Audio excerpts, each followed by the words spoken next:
have you ever thought about incorporating stomp boxes into your Didge playing? It can be quite exciting, you know, either playing at home, recording, or even if you go over and play live sometime. Audiences love it with a bit of a bass beat. So today that's what I'm going to be covering. I'm going to be covering not just one stomp box, but the use of two stomp boxes. I'm going to start with one and explain that, and then I'm going to explain how you can use two as well. And a little bit later in the video, I'll talk about a little weeny bit about, you know, the stomp boxes you might want to purchase and get one. And, you know, maybe about the connections a little bit. But don't worry if you haven't got a stomp box now. You can practice this anywhere. It'd be better on a hard surface, because then if you've got, I mean, I've got bare feet here, but if you've got hard if you've got trainers or something, you can hear the tapping sound. You can just play it and learn to do what I'm doing here without the stomp boxes. And then later you might want to get one. But if you've got a stomp box, then that's great. So let's start.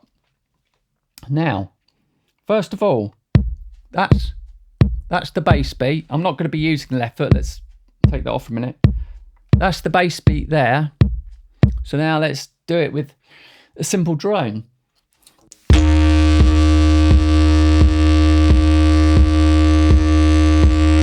Right, very simple, not very inspiring at the moment because we're not doing a lot. Literally just a tap, tap, tap, tap on the stomp and a simple drone. Right, next thing I'm going to do is we're going to do it with a bit of circular breathing. You don't actually need to have circular breathing with this, but I'm going to teach it with circular breathing because if you're using a stomp, you probably got the circular breathing ready anyway. So and you know, it's all part of it, the breathing and the groove, the rhythm and everything. So here we go. I'm going to, on the out breath, I'm going to do the stomp. And, well, actually, I'll do it and then I'll explain it.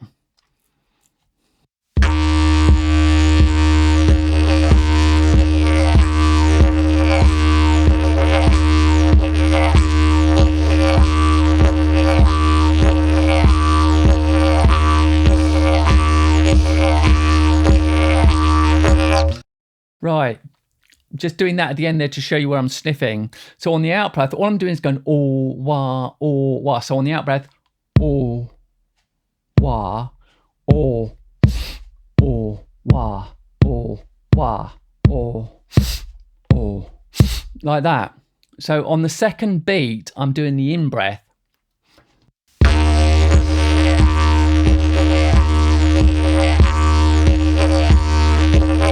Right, so on the second beat, I'm doing the in-breath.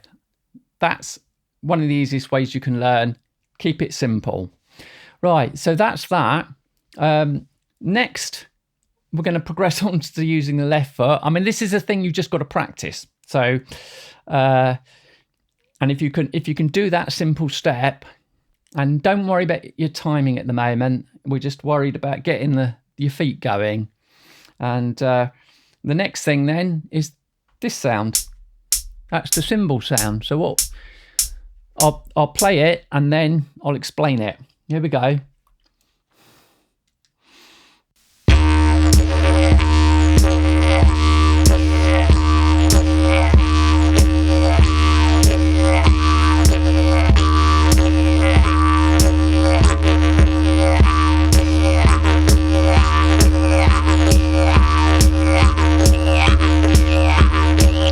Right, I just added a bit of spice to that by adding a bit of the papoa rhythm at the end. But to start with, it's just oh, wah, exactly the same, oh, wah. And what I'm doing there then is on the second beat of the bass drum, I'm using the cymbal and breathing in. So the breathing is exactly the same. The only difference is I'm using the left foot to get the cymbal sound. Do it again. Start again.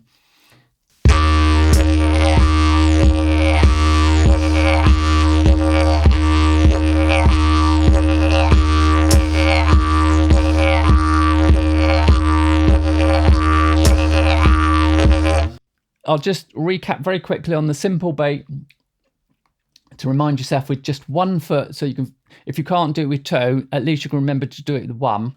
So out.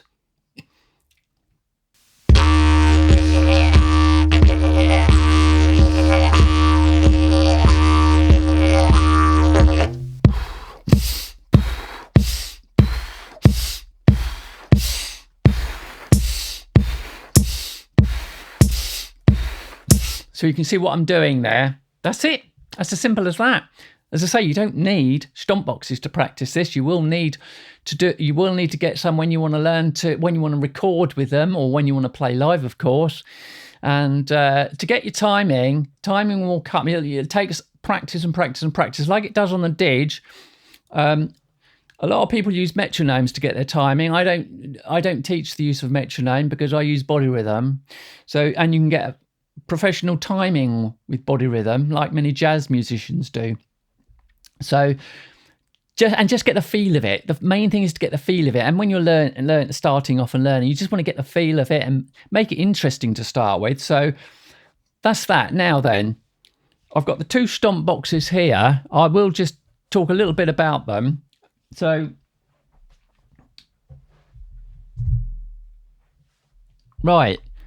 So you will want to get a stomp box. Now this stomp box I've made all my stomp boxes here, by the way, because I'm into audio and I do some electronic stuff and all kinds of things really. So it's, pretty straightforward to make one of these things. All this one here, this is one of my first ones I made. It's literally, I designed it with a microphone inside. So I plug it in and it just gets plugged, because it's a microphone, it just gets plugged into a microphone preamp or a mixing desk, and you turn the gain up enough and then you get a bass beat. Boom, boom, that's it. Simple as that. I might at some stage talk about making one or how to make one. But anyway, so that's one. There are different types out there. So if you want to buy one, you can look around and get a stomp box. There are different types. That one is one with the microphone, design. Now, this one here, I've made it with a piezo device. A piezo device is a very flat bit of copper with a membrane in it, and so you can't get a great bass sound out of this, even with an impedance converter. Don't worry about what that is. It's not great, but I mean, you'll get a sound. You certainly get some sound, but it's better with these piezo devices. It's built into this. It generates a little electric voltage, which then can be triggered, and then, for example, I don't know whether you can see it here. I can't pull it up because of all the cable connections, but maybe I'll show you at the end in a minute. But it's a trigger device, so that when the leads are plugged in, I've got it set to give me a bass sound and a cymbal sound, because you're not going to get a cymbal sound from a microphone stomp box. You're not going to get a cymbal sound from this unless you've got some cymbals plugged into your feet. Some people use cymbals on their ankles and just have a microphone. You could do that. Yeah, there's nothing wrong with that. That would give you a cymbal sound. But for me to get a cymbal sound from my stomp box, this one here, it's got the same piezo device in it, but it's giving me a cymbal, and that's how I do it. Right, one last thing. If you want to be adventurous, why not use a shaker in your hand as well? Give you a bit of extra percussion. So you could do.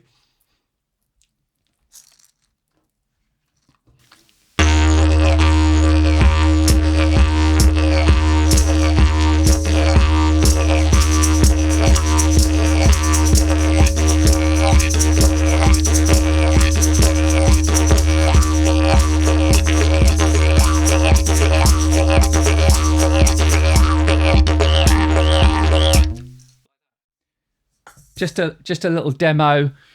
You can build up and use all kinds. You can use drums. I might do another video on how to use drums in Didgeridoo as well. If you like the idea of that, I might well do that.